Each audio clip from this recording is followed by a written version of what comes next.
कांग्रेस कहती है कि लगातार जो आमदर हैं वो बढ़ते हुए नजर आ रहे हैं, बिजली बिल की जो बढ़ोतरी है वो देखने को मिल रही है, लगातार बीजेपी को लेकर आरोप लगाते हुए नजर आते हैं। प्रदेश अध्यक्ष से आप कैसे देखते हैं? देखिए, कांग्रेस के बातों पर जाने की आवश्यकता नहीं है। कांग्रेस अगर इतना अच्छा काम की होती जनता के हित में, उन्होंने घोषणाएं की थी पिछले चुनाव के पहले, अगर उसका इम्प्लीमेंट किया होता तो आज वो सरकार से बाहर नहीं होते। जनता का विश्वास कांग्रेस से खत्म हो गया है, छत्तीसगढ़ में नहीं पूरे देश में, क्योंकि एक रॉन्ग नैरेटिव सेट करने की परंपरा उन्होंने डाली है। विरोधी दल के नेताओं को अपशब्द कहना, प्रधानमंत्री जैसे जो विश्व के सर्वाधिक लोकप्रिय नेता हैं उनके खिलाफ अपशब्द बोलते हैं, उनके बड़े नेता हैं।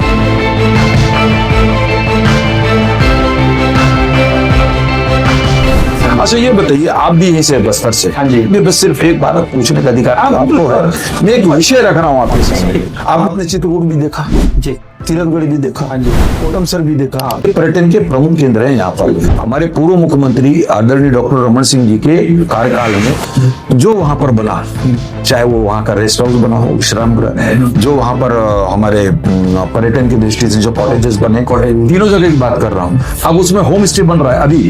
हाँ, कांग्रेस के 5 साल की सरकार में एक लाल ईंट लगाया हो तो मुझे बता दो कि एक लाल ईंट। अच्छा नहीं, बता दीजिए। मैं तो आप तो सब कुछ जानते हैं, हमसे ज्यादा आप लोगों से मिलते हैं, उनसे बात करते हैं, इस क्षेत्र को देखा है। मतलब बीजापुर का रहने वाले नहीं, लेकिन आपने देखा तो है। मैंने देखा है। You know each and everything. एक लाल ईंट, मैं आपके पॉडकास्ट पर ओपन बात कर रहा हूँ। क्यों नहीं? 5 साल आपने तो कुछ नहीं किया।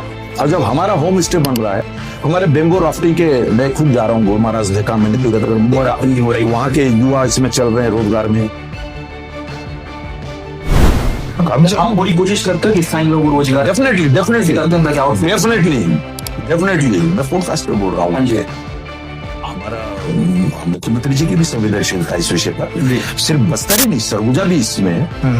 क्योंकि क्या होता है कि यहाँ के जो बच्चे हैं और अभी तक उनका जो एजुकेशन का मामला हो, चाहे वो तो कम्पीट नहीं कर पाते हैं रायपुर बिलासपुर।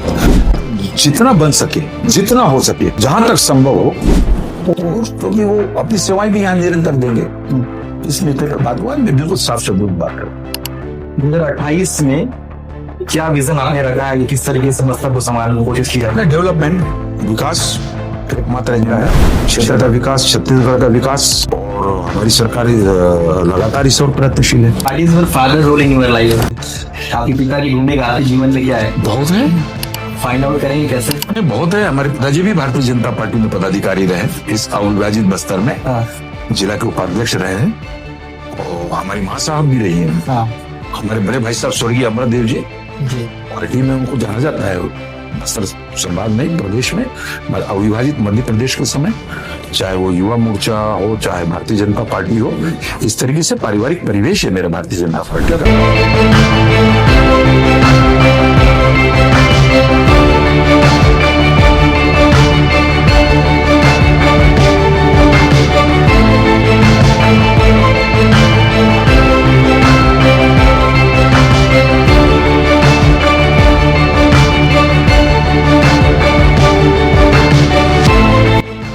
आदरणीय प्रधानमंत्री जी को देख लीजिए, जो ठान ली तो ठान ली। नस्लवाद अगर मार्च 26 तक खत्म करना है तो खत्म करके बताए।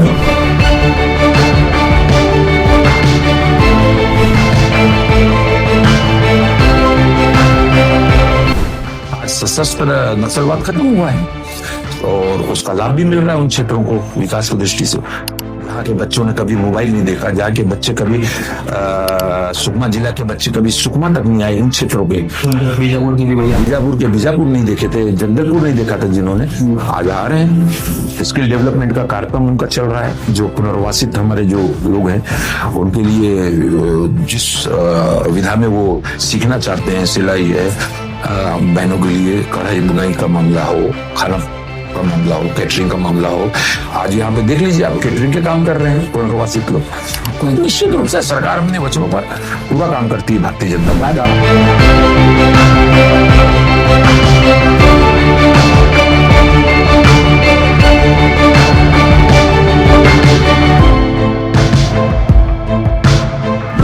नक्सलवाद खत्म हुआ तो एक शिफ्ट जो है वो बाहर निकल के आ रही है। जल, जंगल, जमीन उद्योगपतियों को दिया जाएगा, अडानी को दिया जाएगा। भाजपा पूरी कोशिश कर रही है उनको देने के लिए।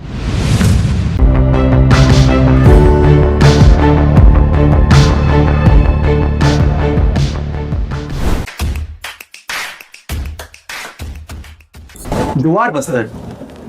मैं आपका होस्ट भरत दुर्गम हूँ और आप पॉडकास्ट विद विहान दुर्गम का शो देख रहे हैं। इस शो में बेहद खास मेहमान आज के हमारे साथ है। छत्तीसगढ़ में सरल स्वभाव और व्यक्तित्व के धनी बेहद चर्चित जगदलपुर के विधायक Kiran Singh Deo ji. Welcome to the Vihan का show. Thank you Bharat ji, thank you very much. कैसे? क्वाइट वेल, बिल्कुल ठीक। कैसी चल रही है राजनीति? नहीं, राजनीति नहीं, पार्टी का काम बहुत अच्छे से चल रहा है। बढ़िया चल रहा है, बहुत अच्छे से चल रहा है। आपकी जीवन पे मैं आना चाहूंगा क्योंकि जब मैंने जगदलपुर के बारे में जानना समझने की कोशिश की, बेसिकली मेरी होम टाउन भी बस्तर से मैं बिलोंग करता हूँ।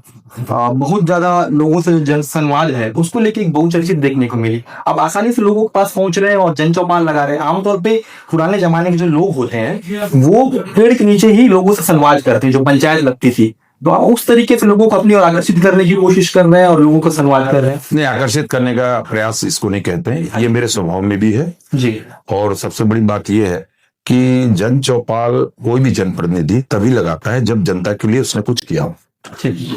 हमारी सरकार ने छत्तीसगढ़ प्रदेश में और आदरणीय मुख्यमंत्री विष्णुदेव साय जी ने चुनाव में जो वचन दिया था उसको पूरा करने का काम किया है। आदरणीय हमारे प्रधानमंत्री जी और नरेंद्र मोदी जी के जो 12 साल बेमिसाल जिसको हम कहते हैं, और जिस तरीके से उनकी योजनाएं हैं, आप देखिए उनकी योजनाएं गांव गरीब किसान को लेकर और महिलाओं को लेकर चिंता है, युवाओं को लेकर चिंता है, उद्योग की दृष्टि से उनके नेतृत्व में इन 12 वर्षों में देश ने क्या कीर्तिमान स्थापित किया है, किन ऊंचाइयों को प्राप्त किया है।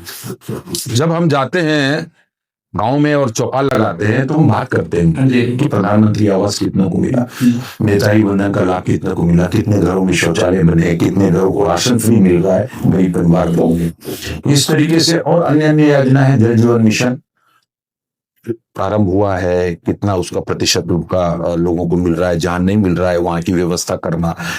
तो ये तभी संभव है जबकि जो योजनाएं आदरणीय नरेंद्र मोदी जी की, आदरणीय मुख्यमंत्री विष्णुदेव साय जी की, गांव गरीब किसानों को लेकर कई मामले हैं, उनका कई योजनाएं ऐसे हैं जो कि हमारा किसान सम्मान निधि का है, उन्नत कृषि योजना है, उनकी उसका लाभ उनको मिल रहा है। हम बताते हैं तो बोलते हैं, हाथ उठाते हैं पूरे लोग, नहीं हमारे खाते में पैसा आ रहा है। डीबीटी का जो वो हमारे देश में ही है। बड़े बड़े विकसित राष्ट्र जो है, अमेरिका जैसे लोग, आज वहां पे आपका यूपीआई वगैरह नहीं चलता, आज वहां पर ऑनलाइन का ट्रांजैक्शन बड़ी मुश्किल है।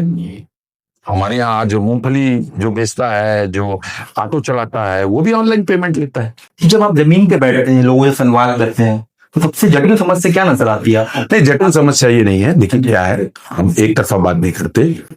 जिनको उस योजना का लाभ मिलना चाहिए था, कहीं गलती से वो नाम छूट गया है, वहाँ सरपंच होते हैं, सचिव होते हैं, सीओ होते हैं, अधिकारी रहते हैं, तो हम उनके नाम पर बोलते हैं कि इनको पूरा पात्रता अगर है ही नहीं तो इनका आवेदन लो और इनको सूची में डाल दो, ताकि सरकार की योजना का लाभ जिनको मिलना चाहिए उन तक पहुंचे।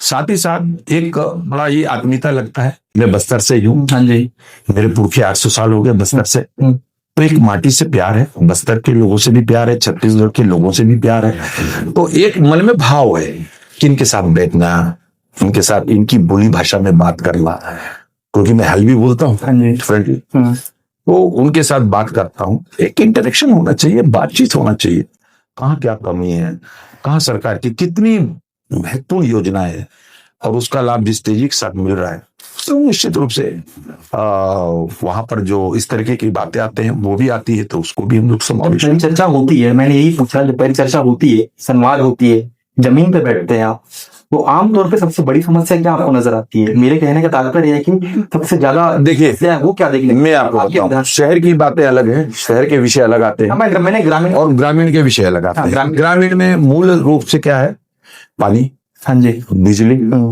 राशन कार्ड, चावल, प्रधानमंत्री आवास, जल जीवन मिशन से जो काम हो रहे हैं वो, वहाँ की सड़कें, और वहां पर विकास की दृष्टि से जो वहां जो ग्रामीण क्षेत्र में जरूरी है, तालाब है, तालाब का संवर्धन, संरक्षण, और कई नालियों का निर्माण है, तो आपको बताऊं मैं कि आज हम प्रत्येक पंचायत में हाँ जी। और करीब 2 करोड़ उससे ऊपर भी काम कर रहे हैं। अच्छा। और इसलिए पोलैंड जैसे जगहों पर तो हमने एक बीड़ा उठाया जो हमारा वही इलाका था एक समय। तो उस समय हम वहां से उड़ीसा का कनेक्टिंग रोड 10 किलोमीटर का हो, चाहे वहां से 6 किलोमीटर का हमारे चिंदलसरा एक गांव है छानामेटा का, चाहे वहां पर हमारे मुंडागढ़ का मामला हो, इस जगह पे सड़कों का जाल बिछाना, पुल पुलिया का निर्माण करना, देवगुड़ियों का संरक्षण का, बाउंड्री वाल कहीं मांग आती है, जैसे मांग आती जाती है, सामुदायिक भवन, मेहतारी सदन, किसान सदन, इस तरीके से हम ये सरकार की महत्वपूर्ण योजनाएं हैं,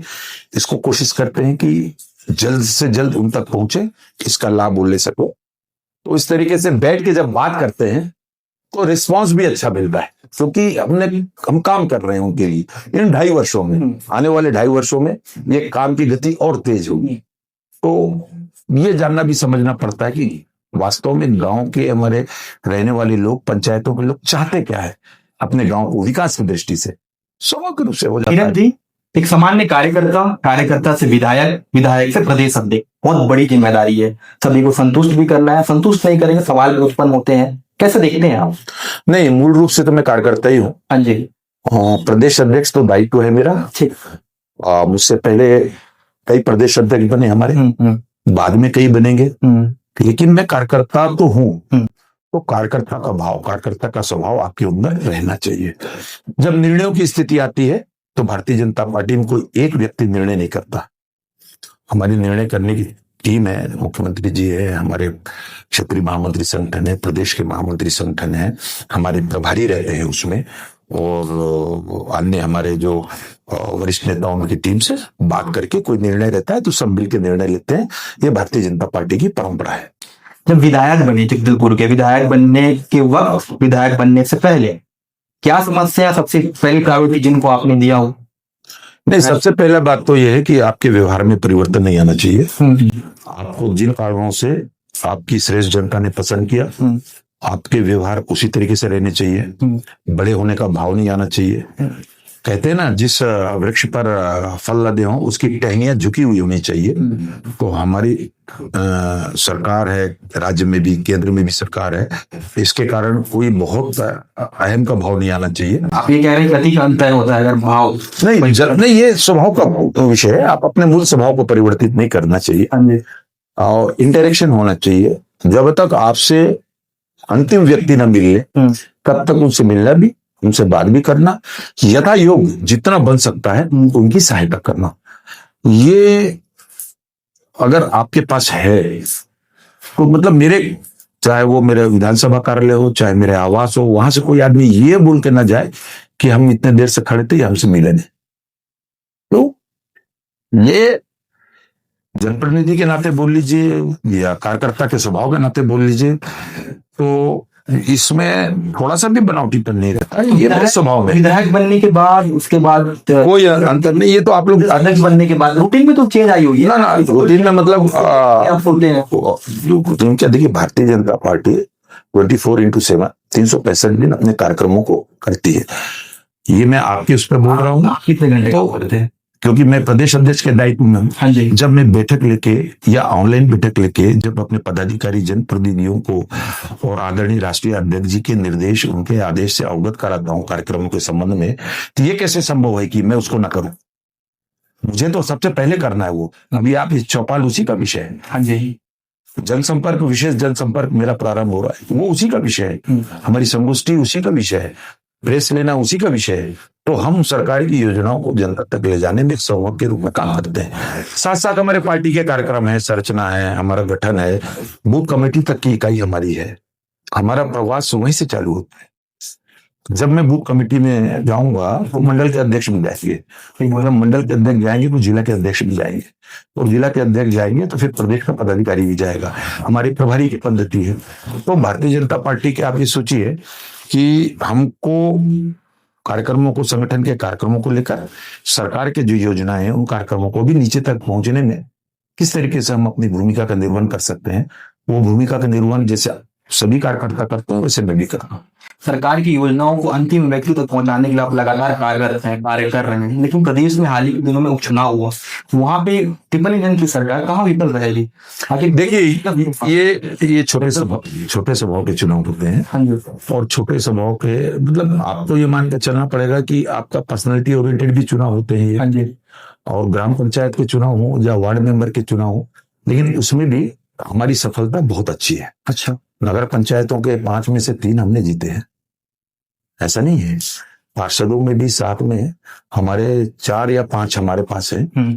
तो क्या रहता है कि ये पर्सनालिटी ओरिएंटेड जो चुनाव रहते हैं और जो सिंबल पे चुनाव रहते हैं, इसमें दोनों में अंतर रहता है। जो सिंबल विहीन चुनाव रहते हैं, जो छोटे स्तर के चुनाव रहते हैं, वहां पर वहां के रहने वाला कोई व्यक्ति, उसकी क्या विशेषता है अपने पंच में, अपने पंचायत में, अपने जनपद में बोल लीजिए या अपने वार्ड में बोल लीजिए, उसकी क्या भूमिका, ये सारी चीजें काउंट होती है।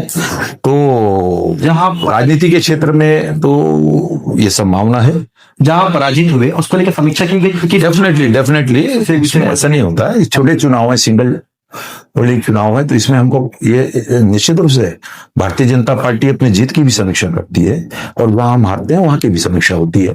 किन कारणों से, क्या इसमें विशेष बात थी जिसके कारण हमको इसमें हार का सामना करना पड़ा, और क्या विशेषता हुई जिसके कारण हमको जीत का सामना। अलग अलग परिस्थितियों के चुनाव होते हैं।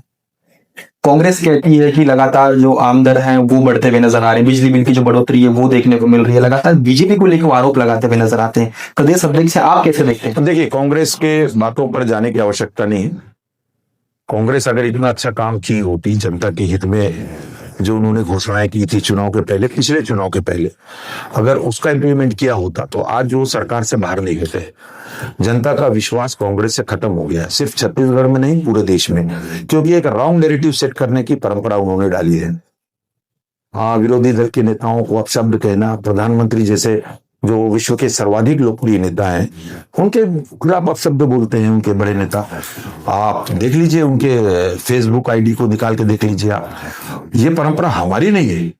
लेकिन आपने जो विद्युत की बात कही, विद्युत में सारे राज्यों में, आप झारखंड देख लीजिए, आप अन्य राज्यों में, मध्य प्रदेश, कर्नाटक, अन्य राज्यों में देखेंगे, कहीं 1 रुपया 25 पैसा, कहीं 1.5 रुपया, कहीं 2 रुपया, ऐसे बढ़ोतरी हुई है। यहाँ 24 पैसे है, 25 पैसे, 27 पैसे। और उसके बाद भी मैं आपको बताऊं, कभी कभी यह आवश्यक हो जाता है। जिस तरीके से लोड बढ़ा है, आए दिन आप देख लीजिए कि कनेक्शंस बढ़े हैं, कंजम्पशन का मामला आता है, तो स्वाभाविक रूप से इस बात का ध्यान भी रखा गया। आदरणीय मुख्यमंत्री जी ने इस बात का ध्यान भी रखा है कि जो गरीबी रेखा के नीचे जीवन यापन करते हैं वो इससे प्रभावित नहीं हो रहे हैं। वो कह रहे हैं जो किसान है, जो भी किसान है, और किसानों की संख्या कितनी है, गरीबी रेखा के नीचे जीवन यापन करने वाले कितने हैं, वो इस बढ़े हुए दर से प्रभावित नहीं है, जो दे सकते हैं, सक्षम है। 24 से 27 पैसा कोई बहुत बड़ा विषय नहीं है, लेकिन कभी कभी इस स्ट्रक्चर को भी तो चलाना है। वो ये कह रहे थे कि जिस तरीके से डिजिटल मीटर है वो लगाया गया, उसके बाद बढ़ोतरी आई है।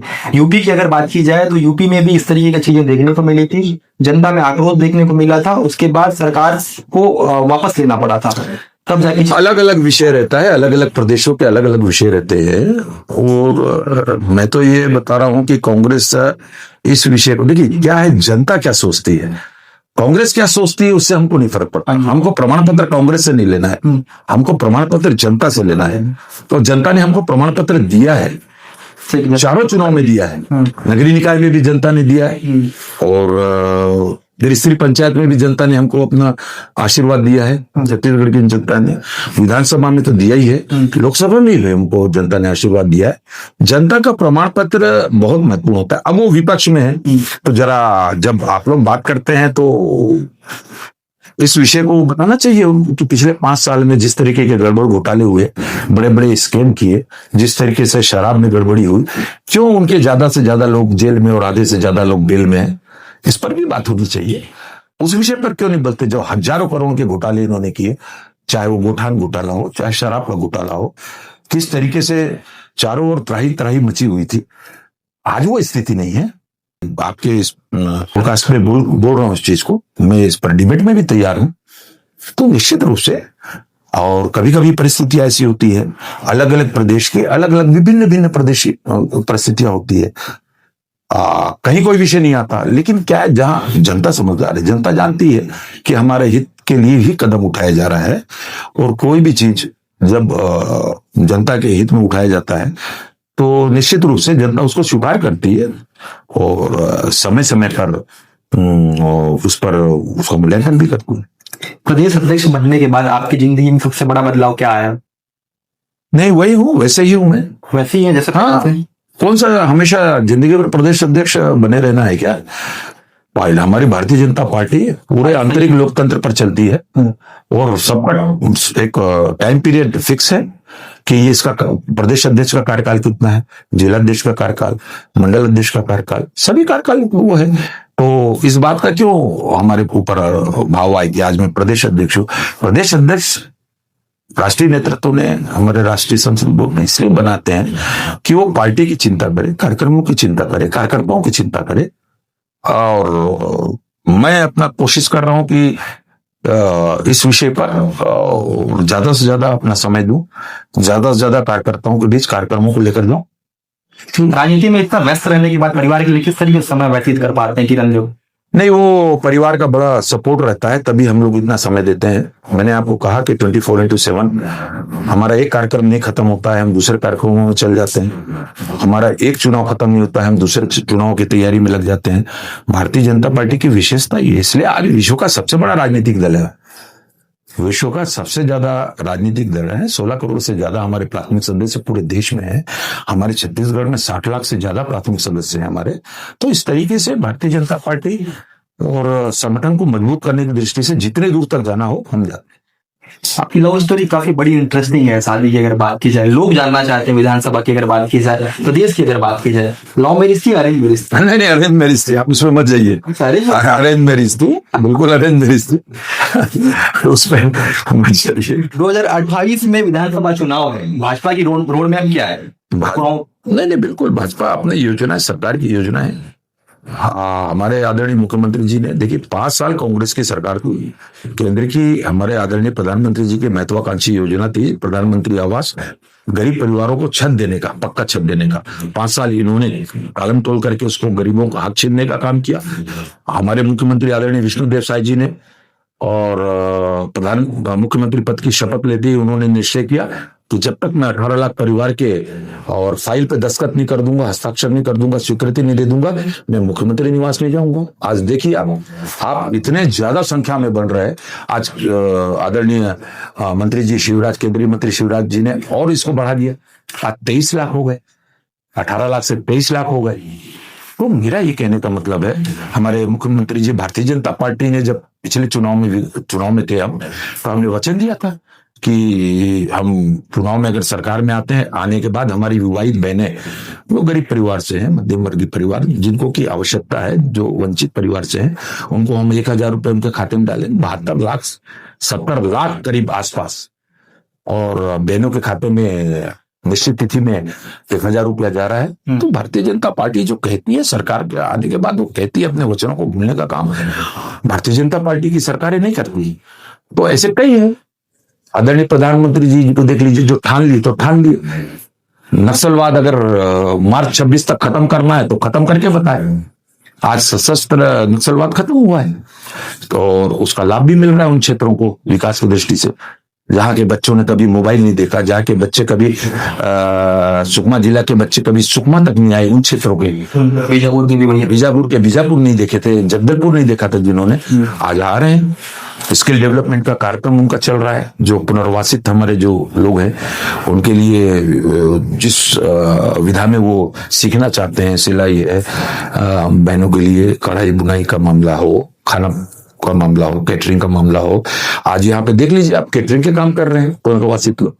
तो निश्चित रूप से सरकार अपने वचनों पर पूरा काम करती है भारतीय जनता पार्टी। नक्सलवाद खत्म हुआ तो एक शीट जो है वो बाहर निकल के आ रही है, जल जंगल जमीन उद्योगपतियों को दिया जाएगा, अडानी को दिया जाएगा, भाजपा पूरी कोशिश कर रही है उनको देने के लिए। ये मित और ये चर्चा बाहर निकल के आती है, आप क्या बोलेंगे इस पर? ये पूरी तरीके से कांग्रेस प्रायोजित है। हाँ जी, पूरी तरीके से कांग्रेस प्रायोजित है। मैं आपको बताऊं कैसे।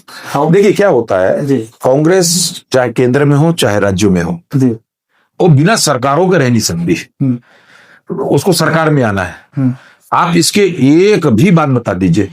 पिछले कई सालों से बोल रहे हैं एनएमडीसी अडानी को दे दिया जाएगा, हमारा बेलडीला खदानों के लिए बोला जा रहा था, बेलडीला को लेके एक बड़ी प्रोटेस्ट भी चल रही है। तो कहाँ है ये विषय? प्रधानमंत्री जी ने यहाँ सार्वजनिक मंच पर बोला ये बस्तर के लोगों का है, बस्तर के लोगों के हित में लिया है। हम आपकी बात क्यों माने? हम कांग्रेस की बात क्यों माने? जनता कांग्रेस की बात क्यों माने? कांग्रेस ने सही कब बोला है? इधर में तो इनकी भी सरकारें थी, आजादी के बाद लंबे वर्षों तक सरकार रही है। आज ये स्थिति क्यों हो गई इनकी कि 3-4 राज्यों में मिलीजुली, 2-4 राज्यों में मिलीजुली सरकार में क्यों स्थिति हुई? जनता श्रेष्ठ होती है। जनता को बहुत ज्यादा भ्रम पैदा करने का, गलत आपको बोलने का, सोशल मीडिया में आप चला के उनको, जनता को भ्रमित करने का प्रयास करेंगे, कुछ समय तक चलता है, फिर जनता इससे अवगत हो जाती है। हालनार पहाड़ की निजीकरण को लेकर बस्तरिया राज मोर्चा एक लंबी प्रदर्शन करते हुए नजर आ रही है लोगों के साथ, आप क्या कहेंगे उसमें? नहीं, इसकी आप सच्चाई पता कर लीजिए, इसकी सच्चाई पता कर लीजिए। देखिए क्या होता है जी, आप जब डेवलपमेंट की बात करते हैं, जब आदरणीय प्रधानमंत्री जी कहते हैं सबका साथ, सबका विकास, सबका प्रयास, सबका विश्वास, सबको साथ में लेकर, सबके विश्वास को लेकर, सबके प्रयास से विकास के काम बनाने चाहिए, आगे बढ़ने चाहिए, और वो बढ़ा रहे हैं। अब आप एक, मैंने हमेशा ये कहा है कि आप ऐसे विषय लेके जाइए जनता के बीच, जनता के हित का कुठाराघात जहां हो रहा हो, कहाँ उनको फ्री में चावल नहीं मिल रहा है। कोरोना के समय हमारे प्रधानमंत्री जी का और क्या भूमिका रही है, हमारे वैज्ञानिकों की क्या भूमिका रही? पूरे विश्व में सबसे ज्यादा, सबसे पहले कोवैक्सीन और कोविशील्ड तो हमारे देश ने बना के दिया, और इतने लोगों की जान बचाने का काम किया, उस पर बात नहीं होती। जो गरीब परिवार को फ्री में राशन दे रहे हैं, हाँ जी, 82 करोड़ लोगों को देश में, उस पर बात क्यों नहीं करते? अरे इस पर भी बात होनी चाहिए। जो प्रधानमंत्री आवास तेज गति से पूरे देश में चल रहा है, उस पर बात क्यों नहीं होती? छत्तीसगढ़ में हमारी बहनों को 1000 रुपए महीना में हमने जो वचन दिया था, उस पर बात क्यों नहीं होती? आपने तो वचन दिया था जब आप सरकार में आए थे, उसके पहले का, उसके बाद सरकार में आए 500 रुपए देने का, आपने 1 रुपया दिया हो तो बताइए। तो इस तरीके से एक भ्रम का वातावरण फैला के, और लोग सोचते हैं कि बस्तर के, हमारे वनांचल के लोग भोले भाले हैं, सीधे साधे हैं, उनके माइंड को किस तरीके से डाइवर्ट किया जाए, उनको हम कुछ भी बोलेंगे तो वो मान लेंगे। अब वो बस्तर नहीं रह गया। बस्तर ओलंपिक में 3,92,000 बच्चों ने, बस्तर के अंदरूनी क्षेत्र के बस्तरों ने भाग लिया। अमित शाह जी बार बार आते हैं उस पर समापन, उस पर क्यों बात नहीं होती? उस पर क्यों नहीं बोलते हैं? ऐसे विषय को पकड़ते हैं जिसको कोई नहीं जानता, जिसकी कोई सच्चाई नहीं, बस उसको डाल दिए सोशल मीडिया में, 4 बैनर लेके निकल गए। तो उस पर बात होनी चाहिए, डेवलपमेंट किस तरीके से हो रहा है बस्तर पे। तो हमारा जबलपुर विधानसभा में गुरु महाराज जो हेरिटेज में, वर्ल्ड, उसमें देश में पहला गांव को लिया गया, उस पर क्यों बात नहीं होती? ये प्रयास किसका है? पर्यटन के क्षेत्र में आगे बढ़ रहा है। पर्यटन का कॉरिडोर का मैप मुख्यमंत्री जी ने एक वो बनाया है, रोड मैप बनाया है। छत्तीसगढ़ का सबसे ऊंचा वाटरफॉल दम्बी वाटरफॉल है। आपकी इस विषय पे किस तरीके से बात होती है? तो बात होती है, स्टे होम का काम वहां चालू है। अच्छा ये बताइए, आप भी यहीं से बस्तर से? हाँ जी। मैं बस सिर्फ एक बात पूछने का अधिकार आपको है। मैं एक विषय रख रहा हूँ आपके सामने। आपने चित्रकूट भी देखा, चिरतगढ़ भी देखा, हाँ जी, कोटमसर भी देखा, ये पर्यटन के प्रमुख केंद्र हैं यहाँ पर। हमारे पूर्व मुख्यमंत्री आदरणीय डॉक्टर रमन सिंह जी के कार्यकाल में जो वहां पर बना, चाहे वो वहां का रेस्ट हाउस बना हो, विश्राम गृह, जो वहां पर हमारे पर्यटन की दृष्टि से जो कॉटेजेस बने, तीनों जगह की बात कर रहा हूँ। अब उसमें होम स्टे बन रहा है। अभी कांग्रेस के 5 साल की सरकार में एक लाल ईंट लगाया हो तो मुझे बता दीजिए, एक लाल ईंट। अच्छा नहीं, बता दीजिए। मैं तो, आप तो सब कुछ जानते हैं, हमसे ज्यादा लोगों से मिलते हैं, उनसे बात करते हैं, इस क्षेत्र को देखा है आपने। बीजापुर का रहने वाला नहीं, लेकिन आपने देखा तो है। मैंने देखा, you know each and everything. एक लाल ईंट, मैं आपके पॉडकास्ट पर ओपन बात कर रहा हूं। क्यों नहीं? 5 साल आपने तो कुछ नहीं किया। और जब हमारा होम स्टे बन रहा है, हमारे बेम्बो राफ्टिंग के, मैं खुद जा रहा हूँ, गुरु महाराज देखा मैंने, तीरथगढ़ में देखा, वहां के युवा इसमें चल रहे हैं रोजगार में, बस्तर के युवा। और आपको मैं बताऊं कि वहां तक गए हैं, आपका जीपीएम और इधर वहां पर लोगों ने बुलाया उनको कि बेम्बो राफ्टिंग आप लोग करते हैं, जरा बना के दीजिए, तो उनको वहां से भी भुगतान प्राप्त हुआ। हमारे लोगों को रोजगार मिल रहा है, आपको परेशानी हो रही है। आपने अंधेरे में रखा इतने वर्षों तक, जब भी आप सरकार में रहे आपने बस्तर वासियों को अंधेरे में रखा। कुछ किया है तो बता दीजिए 5 साल में। मैं तो यही बैठा हूं आपके सामने। जिस प्रकार के इंफ्रास्ट्रक्चर के डेवलपमेंट कर रहे हैं, हम जगदलपुर विधानसभा में 2600 करोड़ के काम कर रहे हैं इंफ्रास्ट्रक्चर के। नगर निगम पे हम 210 करोड़ के काम कर रहे हैं। 210 करोड़ बजट नगर निगम में, यस। और आप किसी दिन समय निकालिए, मैं आपको उन सड़कों को दिखाता हूँ, श्योर, उन जगहों को दिखाता हूँ। मैं मेहतारी सदन हमारी बहनों के लिए बना हुआ है, किसान सदन। आप देखिए उसका बनावट देख लीजिए, आप स्ट्रक्चर देखिए आप। तो ये चिंता करने वाली भारतीय जनता पार्टी की सरकार छत्तीसगढ़ में है। आपने एक लाल ईंट कहीं लगाया हो तो सिर्फ अपने उपयोग के लिए, सत्ता का उपयोग दुरुपयोग अपने लिए, अपने परिवार के लोगों के लिए। ऐसे मैं अथेंटिक नहीं बोलता हूं, लेकिन मैं इतना जरूर बोलता हूं। और पीएससी घोटाला आपके सामने पीएससी घोटाला आपके सामने है, लेकिन बीजेपी को बड़ा ना वो हमने वचन दिया था कि सरकार में आने के बाद पीएससी घोटाले के अपराधी जो उपयुक्त सजा है उसको देंगे। निश्चित रूप से ये सहज रूप से मैं कहता हूं कि इस तरीके से एक रॉन्ग नैरेटिव सेट करना, सोशल मीडिया का दुरुपयोग करना, विरोधी दल के नेताओं के बारे में अपशब्द टिप्पणी करना, गालियां देना, ये जनता पसंद नहीं करती। दादा, बस्तर आदिवासी बहुल क्षेत्र है। बस्तर में कमावेश जितने भी विधायक होते हैं आदिवासी वर्ग से ज्यादा आते हैं।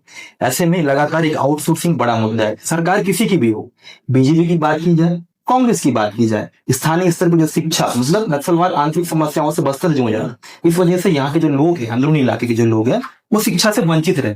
उस तरीके से एजुकेशन नहीं मिल पाती है जिस तरीके से राजधानी के रायपुर के लोगों को मिलती है। ऐसे में वैकेंसियां जब निकलती है, आउटसोर्सिंग देखा जाए, स्थानीय जो लोग हैं वो क्वालिफाई नहीं हो पाते, वो पिछड़ जाते हैं। एक बड़ा सवाल है ना, अगर आज देखिए उठकर अगर इसको देखें तो आप व्यक्तिगत ना मैं सहमत हूँ इस बात से। और आदरणीय मुख्यमंत्री जी के साथ हम लोग को चर्चा भी हुई है। हाँ जी। और आने वाले समय में पदों पर और उनकी भी इस चीज को है कि हमारे स्थानीय स्तर को प्राथमिकता पे। लेकिन क्या होता है जब आप किसी टेक्निकल उसमें जाते हैं, हाँ जी, जब टेक्निकल जॉब में जाते हैं, कोर्ट में इसलिए लगा रखा है, टेक्निकल जॉब में जब आप जाते हैं तो टेक्निकल जॉब में तो आपको फिर वो क्वालिफिकेशन आपको चाहिए।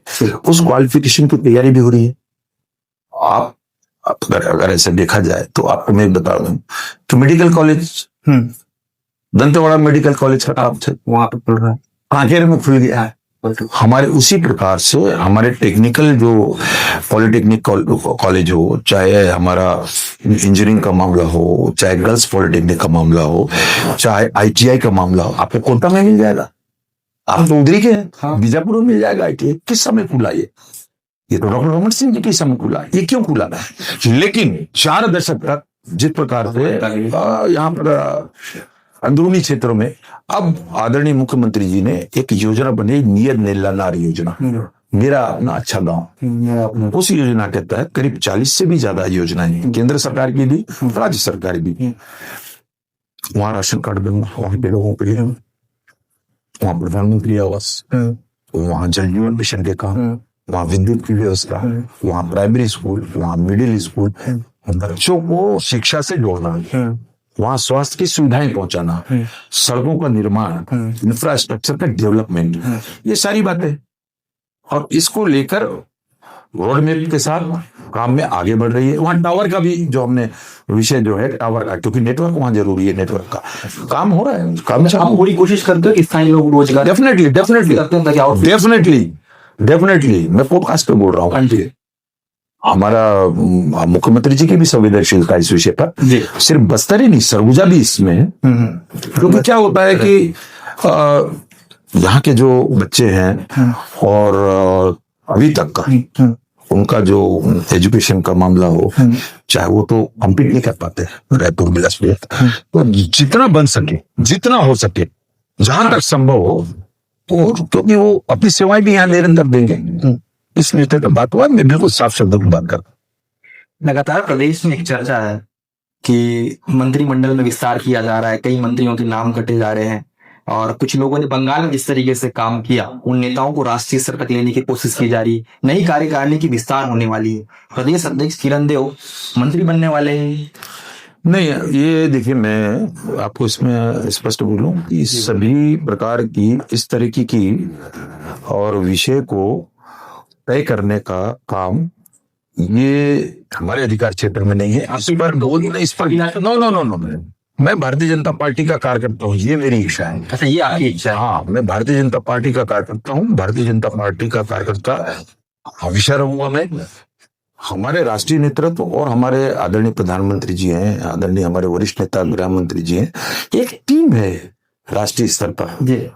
वो किस कार्यकर्ता को कहाँ जाना चाहिए, किस कार्यकर्ता की कौन सी जवाबदारी में जाना चाहिए, कौन सा कार्यकर्ता की क्षमता कैसी है, इसका निर्धारण निश्चित रूप से वो करते हैं। और इस पर तो हमको टिप्पणी करने का भी अधिकार नहीं है, ये मैं व्यक्तिगत रूप से बोल रहा हूँ। इस पर किसी प्रकार की टिप्पणी की आवश्यकता नहीं है। आप और पार्टी फोरम में बंधे हुए जी, पार्टी फोरम में बंधे हुए? नहीं, पार्टी फोरम में नहीं, मैंने कहा ना कि मेरे स्वभाव में भी है, मैं जानता हूँ मेरी पार्टी का अनुशासन, हमारा डिसिप्लिन, हमको कितना दूर तक बोलना है, कितना दूर तक जाना है, ये मेरे लिए नहीं है, सभी के लिए। डिसिप्लिन तो मैंने देखा समय क्या काफी सभी के लिए है, ये सभी के लिए। मैं आपसे आग्रह करूं कि ये विषय हमारा नहीं है, ये विषय पूरी तरीके से केंद्र का है और इसको लेकर किसी भी प्रकार से कहीं पे भी कोई कंप्रोमाइजिंग नहीं रहता, वो निर्णय केंद्र इसमें लेते हैं। दादा, बस्तर में सुपर स्पेशलिटी हॉस्पिटल खुलना जितना तेजी से खुला उतनी चर्चाएं उसकी तेज हुई, लेकिन डॉक्टर की कमी एक प्रश्न बना दे रहा है। लोग रिफर सेंटर के तौर पर उसको देखे जा रहे हैं। नहीं, मेरी नजर में तो ऐसा नहीं आया। मैंने कई लोगों को वहां रिफर मेडिकल कॉलेज से वहां पे कराया, उसके सामने ही है जी। और कई जगहों पे उन लोगों ने आउट ऑफ द वे जाके मरीजों का इलाज भी किया। ब्रेन सर्जरी से लेकर महत्वपूर्ण जो विभाग होते हैं वो वहां पर आ गए हैं, उसका लाभ लोगों को मिल रहा है। शने शने ये और अच्छा होता जाएगा। तो जिस तरीके से आप सोचते हैं कि एकदम से जब स्थापना हो उसके तुरंत बाद, तो इतना बड़ा स्ट्रक्चर है और इतने स्पेशलिस्ट चाहिए। तो मेरी बात हुई है, हमसे मुलाकात आए थे, बात हुई थी? हाँ, मेरी बात हुई है। हाँ, हम समय समय पे जो एडमिट होते हैं हमारे ग्रामीण क्षेत्र से भी आते हैं, वो हमसे बात करते हैं, तो हम उनको बोलते भी है और उन लोग इस चीज को स्वीकार भी करते हैं कि नहीं हमारा काम ही यही है। तो जो मेडिकल कॉलेज से रेफर होता है वो निश्चित रूप से वहां पर उसको अच्छा ट्रीटमेंट मिलता है, जितना अच्छा हो सके वो करते हैं। एक चीज अच्छी खुली है, हम उसके खाली नेगेटिव पार्ट्स पे जाए तो नेगेटिव पार्ट्स भी धीरे धीरे सुधरेगा, क्योंकि वो सुपर स्पेशलिटी है जी। और सुपर स्पेशलिटी हॉस्पिटल होने के साथ साथ ये भी एक आपके सामने कहूंगा कि इसको और समय हमको महीना, 2 महीना, 3 महीना, 4 महीना देना चाहिए कि ताकि और बेहतर ये अपने कर सके, धीरे धीरे अपने बहुत अच्छे स्वरूप में आ जाएगा। किरण सिंह देव के राजनीतिक गुरु कौन? देखिए, मेरे राजनीतिक गुरु तो भारतीय जनता पार्टी है। अच्छा। पहली बात, मैं उसके विचार, उसके सिद्धांत, राष्ट्रहित सर्वोपरि और उस पर प्रभावित होकर भारतीय जनता पार्टी में मैं बहुत पहले आया था। युवा मोर्चा से मैंने अपना राजनीतिक जीवन चालू किया। युवा मोर्चा से आपने राजनीतिक करियर की शुरुआत? युवा मोर्चा में यहाँ उपाध्यक्ष से फिर अध्यक्ष बना मैं जी। फिर भारतीय जनता पार्टी का बस्तर जिले का अध्यक्ष रहा 5 साल। उसके बाद प्रदेश मंत्री 2 टर्म रहा मैं। फिर पार्टी ने यहाँ महापौर भी बनाया, जनता ने भी प्रेम दिया और उसके बाद फिर मैं प्रदेश का महामंत्री बना भारतीय जनता पार्टी का और दुर्ग संभाग और बिलासपुर संभाग के प्रभारी की दृष्टि से भी मुझे अवसर दिया पार्टी ने काम करने का। तो इस तरीके से और अगर यूं देखा जाए तो हमारे आदरणीय प्रधानमंत्री नरेंद्र मोदी जी, और एक दिन भी उन्होंने छुट्टी नहीं ली, न सिर्फ इन 12 वर्षों में प्रधानमंत्री के कार्यकाल में, बल्कि गुजरात में जो मुख्यमंत्री का उनका कार्यकाल था 5 दशक का, उसमें भी उन्होंने एक दिन की छुट्टी नहीं ली। एक भी आरोप आप प्रधानमंत्री जी के ऊपर, उनकी सरकार के ऊपर नहीं लगा सकते। करप्शन फ्री ट्रांसपेरेंट सरकार कैसी होती है ये उन्होंने न सिर्फ देश को बल्कि विश्व को दिखाया है कि पारदर्शी सरकार क्या होता है। जनता के लिए किसी बड़ी जगह पे संवैधानिक पद पर बैठ के कैसे निर्णय लिए जाते हैं, यह आदरणीय प्रधानमंत्री जी ने बताया। इसलिए वो देश के नहीं विश्व के सर्वाधिक लोकप्रिय नेता है, इसलिए अमेरिका का राष्ट्रपति भी खड़े होकर उनका अभिवादन करके मिलता है। What is your father role in your life? आपके पिता की भूमिका आपके जीवन में क्या है? बहुत है, फाइंड आउट करेंगे कैसे? नहीं बहुत है। हमारे पिताजी भी भारतीय जनता पार्टी में पदाधिकारी रहे, इस अविभाजित बस्तर में हाँ जिला के उपाध्यक्ष रहे हैं, और हमारी माँ साहब भी रही हैं। हाँ हमारे बड़े भाई साहब स्वर्गीय अमरदेव जी, जी पार्टी में उनको जाना जाता है बस्तर संभाग में, प्रदेश में, अविभाजित मध्य प्रदेश के समय, चाहे वो युवा मोर्चा हो चाहे भारतीय जनता पार्टी हो, इस तरीके से पारिवारिक परिवेश है मेरे भारतीय जनता पार्टी का। राजनीतिक पृष्ठभूमि से बिलोंग करते हैं? पूरी तरीके से पूरा परिवार हमारे भारतीय जनता पार्टी के परिवेश में है। हमारे खासकर हमारी, मैं नाम लूंगा, हमारी माँ साहब, हमारे पिताजी और मेरे से मेरे बजले भाई साहब स्वर्गीय कुमार अमरदेव जी, तो पहले गुरु तो माता पिता ही होते हैं, लेकिन आदरणीय प्रधानमंत्री जी, आदरणीय अटल बिहारी वाजपेयी जी, और बहुत मैं प्रभावित हूँ। स्वाभाविक रूप से मैं कोशिश करता हूँ। क्या सीखा और क्या अनुसरण किया जो आपका काम आए? नहीं, उनका ये था कि आप जिस दायित्व में हो उस दायित्व को पूरी तरीके से जीना। अच्छा, 100% उस दायित्व के प्रति समर्पण भाव। राष्ट्र ही सर्वोपरि, देश प्रथम स्थान पर है, फिर दल है, उसके बाद हम हैं, फिर बाद में हम हमारे परिवार की चिंता करें। और स्वाभाविक रूप से आप दोनों के कार्यकाल को आप कह लें तो किसी भी प्रकार का एक भी आरोप, कोई आक्षेप नहीं रहा है हमारे, वैसे भी हमारे स्थानीय स्तर पर, और हम लोगों को, सभी कार्यकर्ताओं को प्रेरणा स्वरूप हमको कार्य करने की क्षमता जो प्रदान होती है वो हमारे इन बड़े नेताओं से, मार्गदर्शन से होती है। अब रैपिड फायर पे आते हैं। किरण सिंह देव जी, टीएस बाबा जिन्हें त्रिभुवनेश्वर सिंह देव कहा जाता है, वो और भूपेश बघेल हो, कितना नंबर देंगे 10 में आप? नहीं, कोई नंबर नहीं, दोनों को नंबर नहीं देंगे भाई। आपने देख लिया किस तरीके से, और पिछली बार तो मुख्यमंत्री थे भूपेश बघेल जी, हाँ जी, और ये बाबा इनका नहीं, इन्होंने एक विभाग छोड़ दिया, पंचायत विभाग इन्होंने छोड़ा। व्यक्तिगत रूप से मैं टिप्पणी नहीं करता हूँ, हाँ ठीक, ये ना मेरे स्वभाव में, ना भारतीय जनता पार्टी के किसी पदाधिकारी कार्यकर्ता के स्वभाव में। हम व्यक्तिगत रूप से हम सभी का सम्मान करते हैं, लेकिन राजनीतिक रूप से मैं कहूंगा इतना अच्छा अगर सरकार पिछली बार काम करती तो ये 5 साल में नहीं जाती, जनता का मोह भंग नहीं होता, इसलिए कोई नंबर का विषय नहीं है। मुख्यमंत्री को कितना नंबर देंगे? 10? पूरा नंबर देंगे। दिन रात वो भी मेहनत करते हैं, सहज रूप से, सरल रूप का व्यक्तित्व है उनका।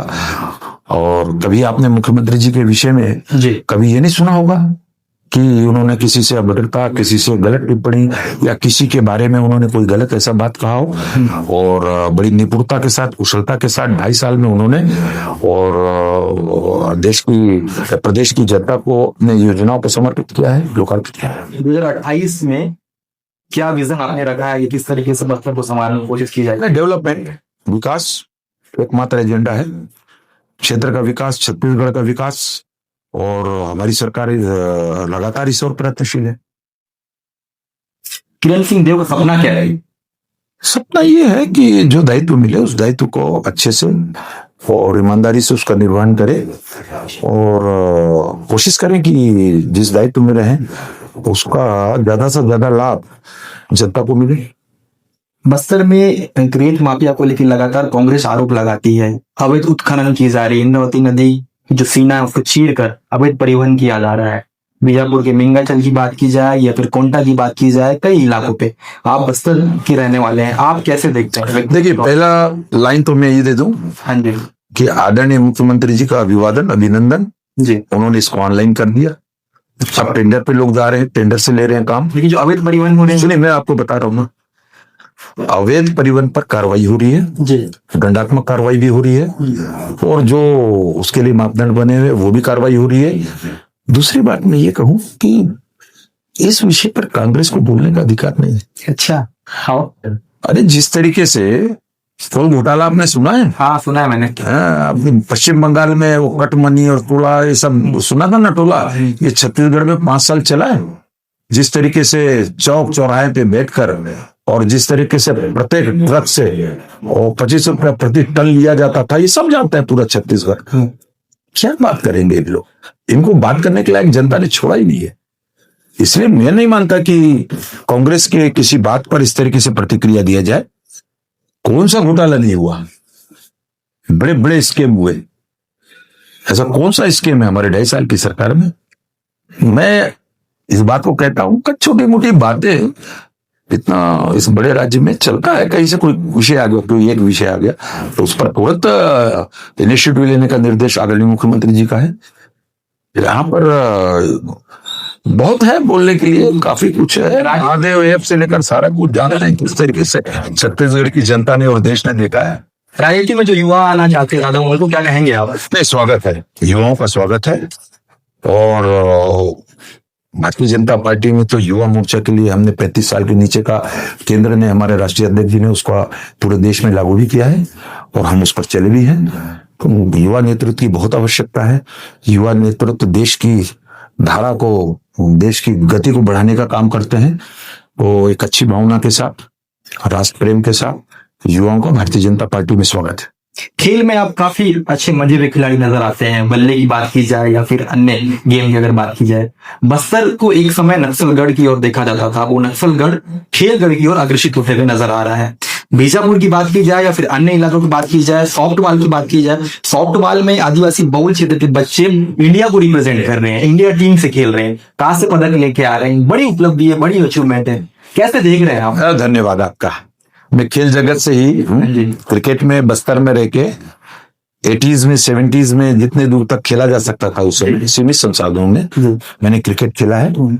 आज मुझे खुशी होती है कि मेरे साथ खेले हुए कई खिलाड़ी आज छत्तीसगढ़ क्रिकेट संघ में हैं। और अभी के बच्चे काफी आगे जा रहे हैं। हॉकी हो, क्रिकेट हो। उस वक्त तो संसाधन नहीं हुआ, संसाधन उस समय सीमित थे। राज्य भी बड़ा था, अविभाजित मध्य प्रदेश था, कंपटीशन की धाराएं अलग हुआ करती थी। हाँ। तो इस दृष्टि से मैं आपको बताऊं, अभी बहुत बच्चे निकल रहे हैं हमारे यहाँ से खेल में। और मुझे खुशी होती है कि नेशनल रिप्रेजेंट तो करते ही हैं, साथ साथ क्रिकेट और अन्य क्षेत्रों में। अभी आप छत्तीसगढ़ प्रीमियर लीग को देखिए, आप उसमें क्या बच्चे खेलते हैं। IPL में देखिए हमारे छत्तीसगढ़ के बच्चे गए हुए हैं। बहुत खुशी होती है। बस्तर से भी काफी रिप्रेजेंटेशन होता है प्रांतीय स्तर पर और राष्ट्रीय स्तर पर। मैं इनको शुभकामनाएं देता हूँ। इस दृष्टि से जितना किया जाए उतना करते हैं हम, आगे बढ़ाने की दृष्टि से। समय समय पर जो भी क्रिकेट के खिलाड़ी हमारे आते हैं और या अन्य खेलों के खिलाड़ी, और बस्तर ओलंपिक इसका एक जीता जागता उदाहरण है। और हमारी संस्कृति, हमारी कला, हमारी पहचान बस्तर की जो है वो हमारे बस्तर पंडुम से और जिस तरीके से आगे जा रही है, आज पूरा देश विश्व उससे परिचित हो रहा है। आदरणीय मैं प्रधानमंत्री जी को, अमित शाह जी को और आदरणीय मुख्यमंत्री जी को बहुत बहुत अभिनंदन करता हूँ। बस्तर फोकस है और बस्तर पर जिस तरीके से विकास के लिए आदरणीय अमित शाह जी की चिंता है, प्रधानमंत्री जी की चिंता है, मुख्यमंत्री जी की चिंता है, ये भी स्वागत योग्य है। बस्तर संभाग सबसे विकसित संभाग होगा, ये आदरणीय गृह मंत्री जी बोलते गए हैं और इस दृष्टि से काम भी होना चालू किया है। आज ही मैं एक काम से आ रहा हूँ। अच्छा, कौन? सेवा डेरा नेतानार में। उसकी शुरुआत पिछली 18 तारीख को आदरणीय अमित शाह जी ने की थी, प्रारंभ किया था। आदरणीय मुख्यमंत्री जी भी थे। आज वहां पर पहला जो स्लॉट निकला था हमारी 20 बहनों का, जो नेतानार, नागलसर और कोलावाड़ा से बहनों को ट्रेनिंग 1 महीना का दिया गया था। आज वो सिलाई में दक्ष हो गई है। आज उनको 20 सिलाई मशीन वितरण किया गया। नया टीम फिरा गया 20 बहनों का, जो अलग अलग जाटम से लेकर अलग अलग ग्राम पंचायतों से बहनें आई हैं। वे उससे शिक्षित होंगे, रोजगार के अवसर सुनिश्चित होंगे अपने गांव में, अपनी बहनों के कपड़े सिलने का और सारा कुछ काम सीख के लिए वो। उसी प्रकार ड्राइविंग की वहां पे हो रही है बहनों के लिए। मैं बता रहा हूँ आपको, बहनों के लिए ड्राइविंग का हो रहा है, इमली प्रसंस्करण हो रहा है, कोदो कुटकी का जो प्रसंस्करण है उसकी वहां पर ट्रेनिंग चल रही है। बहुत प्रसन्नता का विषय है। तो ये काम सब आगे बढ़ रहे हैं। पॉडकास्ट विद बिहान दुर्गम में मेरे दर्शकों को क्या संदेश देना चाहेंगे? बिहान दुर्गम का ही है मामला। तो मैं उससे आज तो बहुत प्रभावित हुआ मैं। और ये बस्तर की, हमारी देश की आधी आबादी है हमारी बहनों की, बेटियों की। तो उनके लिए जितना अच्छा से अच्छा सुविधाएं और उनको रोजगार से, महिला सशक्तिकरण की दृष्टि से काफी आगे बढ़ रही है और उनकी अपनी महत्वपूर्ण भूमिका भी दिख रही है। तो मैं अभिनंदन करता हूँ, बहुत स्वागत है। आने वाले समय में आपको बस्तर बहुत आगे जाता हुआ दिखेगा। इसे पॉडकास्ट विद विहान दुर्गम के शो में शानदार वक्ता, बेहद लोकप्रिय किरण सिंह देव जी से मैंने बातचीत करने की कोशिश की। इस पॉडकास्ट में तमाम जो सवाल थे मैंने उनसे पूछने की कोशिश की। वो सवाल जो जनता को चुभती है, वो सवाल जो लोग हैं जो आलोचनाएं करते हैं उनको चुभती है, जो लोग जनता के बीच में मिट फैलाने की कोशिश करते हैं, डाइवर्ट करने की कोशिश करते, तमाम सवाल मैंने प्रदेश अध्यक्ष से पूछने की कोशिश की। उन तमाम सवालों के जवाब खुलकर बातचीत में किरण सिंह देव ने दिया। अगले गेस्ट के साथ फिर मुलाकात होगी। मुझे दीजिए इजाजत, तब तक के लिए बने रहे पॉडकास्ट विद विहान दुर्गम के शो में। थैंक यू, आपको बहुत बहुत धन्यवाद। धन्यवाद।